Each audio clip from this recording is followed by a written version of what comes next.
Bien, bonsoir à tous. Bienvenue dans cette nouvelle webconférence découverte. Nous allons parler aujourd'hui de l'âme animale, de communication animale, avec Fabienne Maillefer. Bonjour Fabienne. Salut Estelle, merci de m'accueillir au sein de Suneva. Et qu'en est-il de la réincarnation animale? Est-ce qu'il se réincarne en animaux, en humains? Alors, pour moi, là encore, je ne vais pas entrer dans une polémique, mais pour moi, de l'expérience que j'ai de milliers d'animaux avec lesquels j'ai pu converser, aucun animal ne m'a jamais dit qu'il allait se réincarner dans un humain. D'ailleurs, si on pose la question à un animal s'il aurait envie de se réincarner en humain, généralement il répond non, mais vous êtes beaucoup trop compliqué. Donc, euh, donc voilà. Maintenant, pour moi, les animaux se réincarnent souvent dans le règne animal, mais sous différentes espèces, sous différentes formes. Donc, ils peuvent autant se réincarner, être, je sais pas, un animal domestique et redevenir un animal sauvage pour une vie d'après, devenir un chat, et puis ensuite, je sais pas, un lion, une gazelle, une vache. Donc là, ils ont le choix des différentes enveloppes, pyjama génétiques dans lesquelles ils vont s'incarner pour faire des expériences.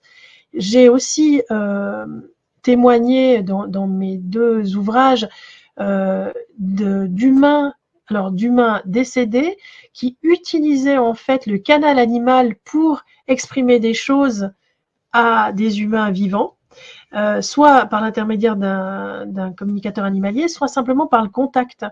Je raconte l'histoire, pour faire bref, d'une de mes ânesses qui est décédée d'ailleurs il y a un peu plus d'un an, et qui, la première fois que je l'ai rencontrée, j'ai vraiment eu l'impression d'être en contact avec ma grand-mère décédée alors que j'avais 13 ans. Donc cette année, je l'ai rencontrée, j'avais une quarantaine d'années. Et ça m'a fait un truc pas possible. Et ma maman, donc, qui était la fille de ma grand-mère, la première fois qu'elle est venue la rencontrer, je lui ai rien dit du tout. Elle m'a dit ah t'as un nouvel âne, etc. Alors cette année, je l'avais récupéré de l'abattoir en fait. Et, euh, et elle est allée vers cette ânesse, elle l'a entourée de ses bras et elle a dit oh, on dirait grand-maman.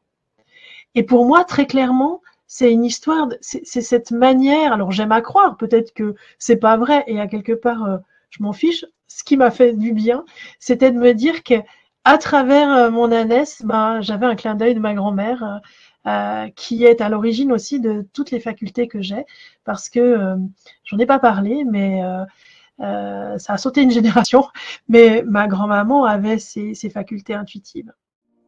Voilà, merci à tout le monde en tout cas et merci à vos animaux de vous avoir amené à cette conférence. Merci, très bonne soirée. Au revoir. Au revoir.